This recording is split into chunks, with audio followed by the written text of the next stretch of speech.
ये lucky room नया ली है, पहले छोटा वाला था, ये बड़ा वाला। पहले आइए लकी, थोड़ा सा परिचय करा देते हैं, उसके बाद इनका नाम लकी कुमार है और ये आपके जो रिजल्ट आया जेपीएससी 2025 में सफल अभ्यर्थी, और उससे भी अच्छी बात है कि ये बहुत कम उम्र में वीडियो प्राप्त करने वाले हमारे संस्था के सबसे छोटे और सबसे दमदार अधिकारी बनने वाले हैं। आप लोग के बैच में स्पेशलिस्ट को ज्वाइन किया गया था, सीनियर बैच में, और उस यहाँ से ये सफलता धीरे धीरे अपने मेहनत के बल पर, और सेल्फ स्टडी में बहुत विश्वास करता है, सेल्फ स्टडी में बहुत ज़्यादा विश्वास करता है, और आज सफलता का सबसे ज़्यादा श्रेय इसके सेल्फ स्टडी को ही जाता है, सबसे ज़्यादा। अब हमसे ज़्यादा अपने बारे में ये बताएंगे, और आप इनसे जो पूछना चाहते हैं पूछ सकते हैं। सबसे पहले thank you everyone, thank you sir. आप में से कुछ लोग मेरे को जानते हैं, कुछ लोग नहीं जानते। तो मेरा नाम लकी कुमार है और यहाँ हम इस बैच में अमित सर के पास करीबन 2018 के आसपास हम आए थे, जब मेरा 12th खत्म हुआ था, ग्रेजुएशन स्टार्ट हुआ था 17 में। तो मेरी पहली प्रारंभिक जो शुरुआती स्कूली शिक्षा रही वो नवोदय विद्यालय से रही, नवोदय विद्यालय कोडरमा, उसके बाद नवोदय विद्यालय चतरा।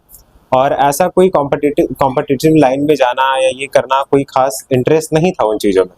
तो 2017 में जब सर हमको यूपीएससी की तैयारी करनी है पर ऐसा संसाधन ज़्यादा नहीं है कि हम बाहर जा सकते हैं, सर बोले ठीक है। तो चूंकि मेरा लगाव सिविल सर्विसेज की तरफ था, तो सर उस समय जो सबसे एडवांस बैच चल रहा था, सबसे सीनियर बैच, उसमें हमको डाल दिया। हालांकि हम बिगनर थे, हमको ज़्यादा चीज़ें कुछ नहीं पता, ना तो हमको एंशिएंट हिस्ट्री पता, ना तो ज्योग्राफी के बारे में पता, ना पॉलिटी के बारे में, कुछ भी नहीं, complete beginner. But still sir बोले कि ठीक है, तुमको सबसे सीनियर बैच से डेवलप हुआ। बाद में धीरे धीरे रियलाइज हुआ लॉकडाउन के बाद कि हम खुद ही कर सकते हैं। तो कंप्लीट मेरे पूरे जर्नी में हम कहीं भी कोई कोचिंग नहीं लिए किसी भी संस्थान में, सिवाय दिस अमित IAS वर्ल्ड, उसके अलावा कहीं भी इसमें डालते हैं। उस समय बहुत सारे सीनियर लोग थे, तो जो लगातार बैच चल रहा था उसमें हम बैठ गए। अब ऑब्वियसली सब मेरे से सीनियर है तो हम ज़्यादा बोलेंगे नहीं, खुद में डरे से हमें सबसे पीछे बैठने का आदत हो गया। तो मोस्ट ऑफ द टाइम ये होता था कि क्लास में आओ, पीछे बैठो, और जैसे क्लास खत्म हुआ बैग टांगो, निकल जाओ। तो ज़्यादा उतना भी वो नहीं होता था। बट हाँ, सर का ध्यान रहता था कि अगर कोई क्वेश्चन हुआ तो ऐसे। तो एक बार याद है कि हमको ये नहीं पता था कि सिलेबस में कितना पढ़ना है, क्योंकि जब भी आप कॉम्पिटिटिव एग्जाम की तैयारी करते हो तो आपको ये पता होना चाहिए कि कितना पढ़ना है, कितना छोड़ना है। तो इंडस वैली का एक बार चैप्टर चल रहा था। ऑब्वियसली आप बैंकिंग के एग्जाम देने जा रहे हो और यूपीएससी पढ़ के जा रहे हो तो वो नहीं आने वाला, भले ही आप बहुत पढ़ो, दिन रात मेहनत करो। तो चीजें आपको उस हिसाब से पढ़नी होंगी जो आने वाली है एग्जाम में। ये सबसे सिंपल से और शॉर्ट था। तो सर का भी वही था कि जिस हिसाब से बैचेस बनाए जाते हैं यहाँ पे, कि अगर जेटेड की बैच है तो वहाँ पे वैसे ही आपको मिलेंगे। अगर आप वहाँ पे आके ये सोचोगे कि यहाँ ज्यादा नहीं पढ़ाया जा रहा, कम पढ़ाया जा रहा, तो नहीं हो सकता। यूपीएससी के लिए अगर स्पेशल बैच चल रहा है तो वहाँ पे आपको एडवांस पढ़ाए जाएंगे। और कुछ लोग थे साथ में, वो बोलते थे कि सर बहुत डीप में चल जा रहा है, उतना नहीं है। तो हम बोलते थे कि जिस बैच में आप हो उस हिसाब से ही चीजें मिलेंगी ना, उस हिसाब से। बट धीरे धीरे ऐसा हुआ। उसके बाद करीबन लॉकडाउन के बाद चीज़ें बहुत बदल गई, ऑब्वियसली सब कुछ बंद हो गया। तो उसके बाद हम डिसाइड करेंगे घर पे खुद प्रिपेयर करेंगे। तो अमित सर के कोचिंग में मेरा पहला ऐसा इंट्रोडक्शन था कंपटीशन के वर्ल्ड में, कि हम पहली बार कंपटीशन की दुनिया को देख रहे हैं, कि हमको पता चल रहा है कि हाँ एंशिएंट हिस्ट्री में ऐसा कुछ होता है, मॉडर्न भी होता है, मिडिवल। हमको ये नहीं पता था। दो हम आ रहे हैं, नवोदय से हम भले आए हैं, but I tell you very frankly कि हमको ये तक क्लियर नहीं पता था कि कहाँ से कहाँ तक डिवीजन होता है, हम मध्यकालीन भारत को कहाँ डिवाइड कर रहे हैं, मॉडर्न कहाँ से स्टार्ट हो रहा है। हमको पता है 3 चीजें हो रही है, पर कहाँ से नहीं पता, कैसे सोचना ये नहीं पता, चीजों को कनेक्ट करना है। जैसे आजकल के युवक क्या करते हैं ना मोस्टली, कि अगर मान लेते ज्योग्राफी पढ़ रहे हैं तो वो पढ़ेंगे पहले मिट्टी अलग चैप्टर, फिर पढ़ेंगे संसाधन अलग चैप्टर, फिर पढ़ेंगे मिनरल्स अलग चैप्टर, फिर पढ़ेंगे इंडस्ट्री। बट वही अगर आप चीजों को जोड़ दो तभी आप अच्छा ब्रॉड सोच पाओगे। अगर आपको पता है गुजरात में काली मिट्टी मिल रही है तो ऑटोमेटिकली दिमाग चलना चाहिए कि जहाँ काली मिट्टी वहां पे होगा कॉटन, यानी हमको संसाधन पता चल गए, मिनरल्स पता चल गई। वहां अगर कॉटन है तो वैसी ही इंडस्ट्री होगी, यानी कि टेक्सटाइल इंडस्ट्री। तो ये चीजें जो जोड़ने वाली चीजें आई कि बेटा ऐसे ये चीज होगा तो ऐसे ये चीज होगा, सब चीजों को जोड़ के देखो, क्योंकि आप हर चीज को फैक्ट के तरीके याद नहीं रख सकते हर चीजों के लिए। हम हमेशा ये मान के चलते हैं, पहले हमेशा ये होता था दिमाग में कि हिस्ट्री जो होती है वो मोस्टली फैक्ट होता है, कि हाँ ये राजा था, ये ऐसा था, ऐसा था। वैसा नहीं है, हिस्ट्री में भी हमेशा हुआ। अगर गांधी जी इंडिया आते ही नहीं तो वो बापू बनते ही नहीं, सिंपल शॉर्ट, राइट। तो हर चीजें कुछ ना कुछ जुड़ी होती है। काउज एंड इफेक्ट रिलेशन से, वो होगा तभी ये चीजें होंगी। तो ये वाला जो ब्रॉड थिंकिंग आया था यहीं से डेवलप हुआ, बाद में धीरे धीरे रियलाइज हुआ लॉकडाउन के बाद कि हम खुद ही कर सकते हैं। तो मेरे यहाँ बहुत सारे बच्चे सबको वीडियो से हो रहा है, तो मास्टर एक मार्गदर्शक होता है और वो सबके लिए होता है, और बच्चे में कितना पावर पोटेंशियल है जो उसको निखारता है। तो हर सफलता के पीछे मेरा मानना है कि सफलता के पीछे केवल और केवल बच्चों का ही परिश्रम होता है। हम एक केवल एक शो ऑफ करने के लिए अरे वहाँ पढ़ लिया, ओके लियो, वहाँ हो लो, ऐसे हो लो, सब कहने की बात होती है। इसका संघर्ष नहीं जाने, और बहुत सारी तो अपने बारे में बहुत कम बताया, जैसे हम इसके बारे में जानते हैं तो फिर इसकी पृष्ठभूमि हो जाएगी जो हम पढ़ाते हैं जिसे तो पृष्ठभूमि हम बताना नहीं चाहते, फिर वही कहानी हो जाएगा कि हर सफलता के लिए डर छुपा होता है, हर सफलता के लिए संघर्ष छुपा होता है। तो ऐसे इसके साथ भी, लेकिन आप कभी गौर करेंगे कि कभी अपने अपने नेगेटिव से, मतलब जो संघर्ष का दिन है उसको कहीं बयां नहीं किया।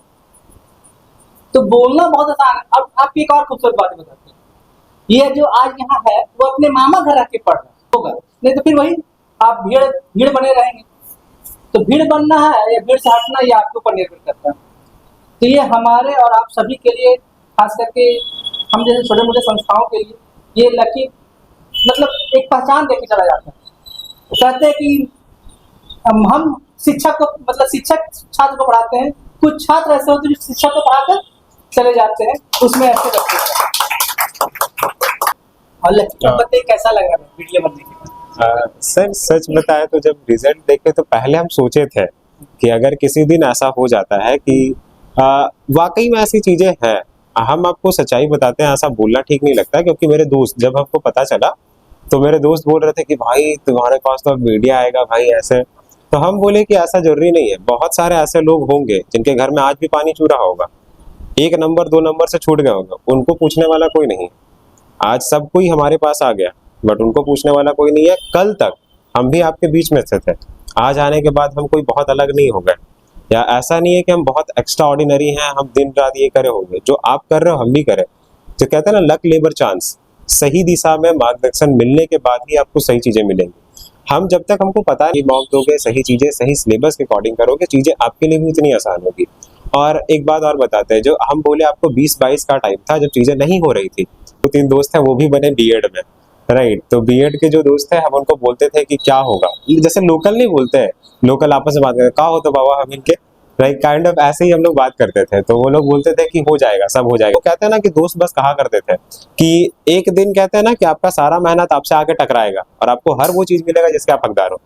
तो बस वही होता है, सब कुछ मिलता है, बस सही समय आने। बस इसको अब हम लोग जोरदार ताली।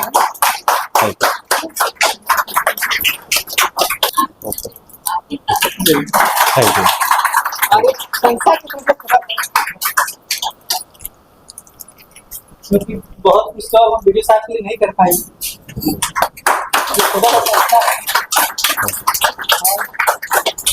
सबकी भागीदारी है।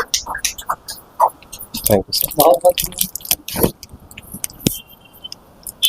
अब इसके बाद ज्यादा क्या पूछे, अब सबसे पहले सब लोग मुंह मिठा सकते हैं, इसको जरा ला के मिठाई, अपना तो मास्टर है, खर्च तो कर नहीं पाएंगे। देखिए कहते हैं ना कि आपको कुछ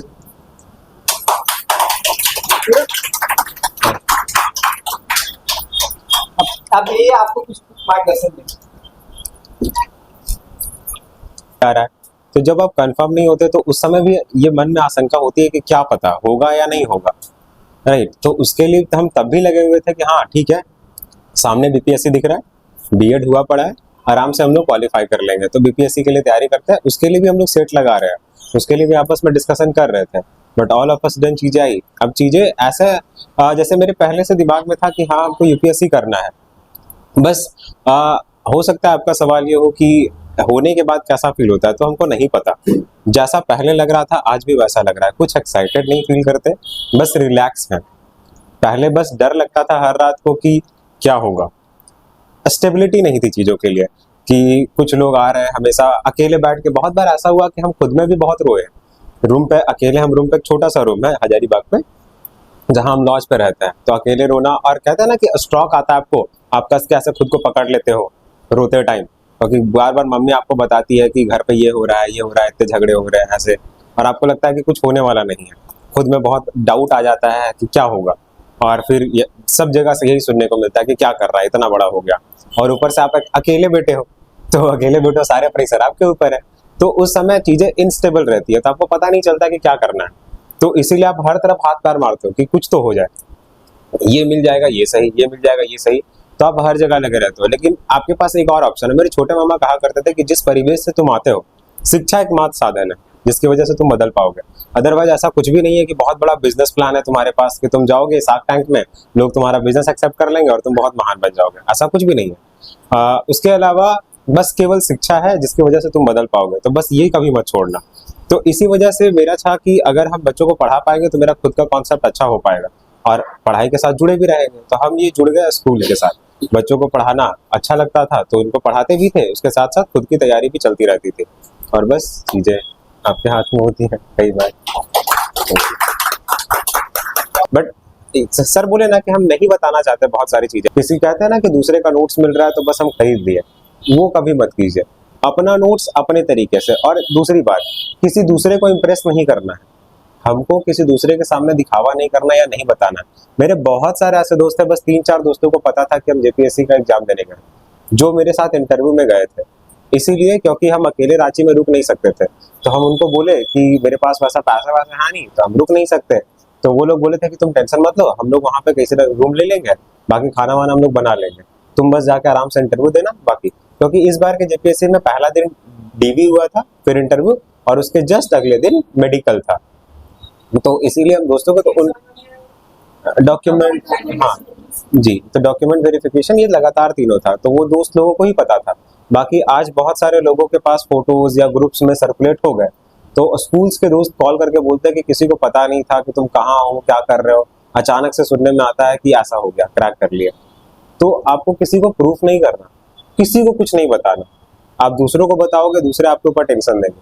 सिंपल डर, सबसे ज्यादा डर अगर हमको लगता था कि गांव में कुछ लोगों को पता है, अगर नहीं हुआ तो सबसे ज्यादा ताना यही लोग देंगे, तो आपको किसी को कुछ नहीं बताना, आप क्या कर रहे हो क्या नहीं कर रहे हो। वो सिंपल साधारण एक कोट है ना कि सफलता इतनी खामोशी से करो कि कोशिश इतनी खामोशी से करो कि सफलता शोर मचा दे। तो बस सिंपल यही मानना है आपको, अपने तरीके से तैयारी करो जैसा आप कर सकते हो, आपको आपसे बेहतर कोई नहीं जानता, आपकी क्या खामियां हैं, कहाँ आपको इम्प्रूव करना है, ये हम नहीं बता सकते, ये आप बताओगे, आप जानोगे। अपने तरीके से नोट्स बनाओ, अपने तरीके से पढ़ाई करो और चीज़ों को इम्प्रूव करो, लगातार इम्प्रूव करो, और चीज़ें आपके लिए भी उतनी ही आसान होंगी। अगर हम कर सकते हैं तो आप भी कर सकते हो, सिंपल सी बात है। डायग्राम पे बहुत ज्यादा फोकस कीजिए, डायग्राम बहुत टाइम बचा देता है, राइट। एक तो डायग्राम पे फोकस कीजिए क्योंकि आंसर राइटिंग में भी बहुत मदद करेगा चीजों के लिए। जहां डायग्राम नहीं बन रहे वहां पे भी डायग्राम हम बनाते थे, जैसे अगर कुछ भी करना है तो बस ऐसे सिंपल डायग्राम लेके ऐसे ऐसे करके हम बना लिया, तो वो चीजें रिवाइज करने में भी, आंसर लिखने में भी बहुत हेल्पफुल होता है। दूसरा बात कि अगर आप नोट्स बना रहे हो तो एक चीज को कम से कम 3 से 4 बार पढ़ लो, 3 से 4 बार जब आप पढ़ लेंगे तब फाइनल नोट्स बनाइए, और किसी एक सोर्स पर रिलाई मत कीजिए। एनसीईआरटी बहुत जरूरी है, आप करते हो, पर एनसीईआरटी ही सब कुछ है ये कभी मत मानिए। एनसीईआरटी पढ़ना जरूरी है पर सब कुछ एनसीईआरटी है ये गलत है, आपको अदर सोर्सेज का हेल्प लेना पड़ेगा क्योंकि एग्जाम्स के पैटर्न बदल गए हैं। आप अगर वही पुराना कि शेरशाह सूरी के पिता का नाम क्या था, अकबर के जूते का नंबर कितना था, ये सब नहीं पूछता एग्जाम्स में, तो चीजें बदल रही हैं, उस हिसाब से आपको भी बदलना होगा। एनसीईआरटी बहुत जरूरी है, पर उसके अलावा कुछ चीजें जैसे क्लास में जो सर बता रहे हैं, ऑब्वियसली सर को खुद भी अपडेट रहना पड़ता है नए ट्रेंड के हिसाब से, तो जब चीजें बदल रही है तो उस हिसाब से आप नोट्स बनाइए। सर जो बना रहे हैं, हम आपको बोले ना, बहुत सारे लोग आपको बोलेंगे कि छोटा सा नोट्स बनाइए, पर आप हमेशा देखते होंगे सर का नोट्स एकदम डिटेल होता है, प्रॉपर स्टोरी के जैसा होता है। सेम हम भी वही करते थे, प्रॉपर स्टोरी के जैसा लिखा होता था कि एक बार आप पढ़ लो तो स्टोरी याद है। कोई आपसे मेंस में प्रॉपर फैक्ट नहीं पूछता कि आपको एग्जैक्ट डेटा 2%, 2.555% ऐसा नहीं लिखना होता। अगर आप लिख दोगे कि 1970s में ये काम हुआ था तो भी चीजें हो सकती है, राइट। आपको खुद ही स्मार्ट स्टडी करना होगा कि बस ऐसे बैठ के रट्टा लगा रहे 4 घंटा 5 घंटा, तो वो नहीं होता। तो खुद ही समझना होगा, कुछ कुछ क्रिप्स होता है कि हाँ इतना तो पता होना चाहिए, कुछ चीजों को आप इग्नोर नहीं कर सकते, बट हर चीजें तो किसी को पता नहीं हो सकता। ऐसा भी पॉसिबल है कि आप में से बहुत सारे ऐसे लोग होंगे जो मेरे से किसी विषय में बहुत अच्छा जानकारी रखते होंगे, मैथ्स मेरे से बहुत अच्छा बनाते होंगे, हो सकता है इंग्लिश मेरे से बहुत अच्छा बोलते होंगे, तो कोई एक बहुत अच्छा नहीं हो सकता, पर जो बेसिक चीजें हैं वो हर किसी को पता होनी चाहिए, क्योंकि आप कंपटीशन में जा रहे हो, लाखों लोगों से फाइट कर रहे हो, तो हर कोई कहीं ना कहीं से आ रहा है पढ़ के, तो उतना पता होना चाहिए। तो आप जब नोट्स बनाते हो तो 3-4 बुक्स पढ़ लो, अंडरस्टैंडिंग रख लो। और सबसे अच्छा तरीका होता है कि आप डिस्कस करो दूसरों के साथ। अल्बर्ट आइंस्टाइन ये बात कहा करते थे कि when you can't make someone understand, you have not understood that. मतलब जब तक आप कोई चीज दूसरों को समझा नहीं सकते, तब तक वो चीज आप खुद भी नहीं समझे हो। इसीलिए कहा जाता है बच्चों को पढ़ाना। अगर आप बच्चों को समझा पा रहे हो, इसका मतलब वो चीज आपको खुद क्लियर है। अगर आप कहीं फंस गए, इसका मतलब वो चीज आपको क्लियर नहीं। सिंपल सी बात। इसीलिए कहा जाता है ग्रुप डिस्कशन बहुत मायने रखता है। क्लास में अगर आपको टाइम मिले, चीजों को डिस्कस करो। अगर आप डिस्कस करते हो, चीजें बहुत क्लियर होंगी। दूसरों से डिस्कस करो, दूसरों को समझाओ। जैसे मेरा ये आदत था कि बिना मतलब का हम फालतू का दूसरों को बोलते थे, तुमको पता है ऐसे होता है, भागना यहाँ से ऐसे, दे यूज्ड टू से। बट ठीक है, चीजें बहुत क्लियर हो जाती है पढ़ाने के बाद। अगर आप खुद भी पढ़ाओगे या खुद ही बताओगे लोगों को, तो आपको ये रियलाइज होगा कि आपको खुद वो चीज याद हो गया है। तो आप ये कर सकते हो जैसा जो हम करें। छात्र ऐसे होते हैं, कुछ स्टूडेंट ऐसे होते हैं जो जिसके कारण गुरु प्रसिद्ध हो जाते हैं। तो मेरा सौभाग्य है कि इस क्लास में जो बहुत सारे ऐसे बच्चे हैं जो अपने मेहनत से बहुत अच्छा मुकाम हासिल किए और उनके थ्रू हम भी जाने जाते हैं।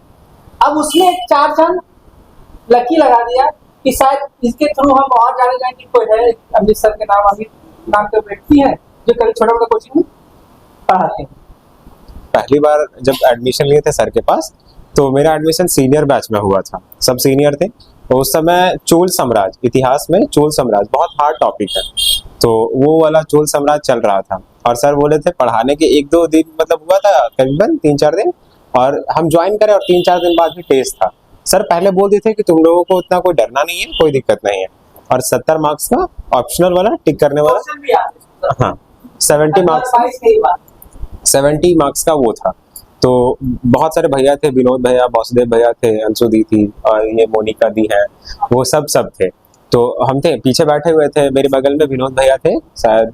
तो उसके बाद टेस्ट होना स्टार्ट हुआ, और हम क्या कर रहे थे कि जब हम घर गए थे तो यूट्यूब में मेरे को 25-26 वीडियो चोल साम्राज्य के मिले थे।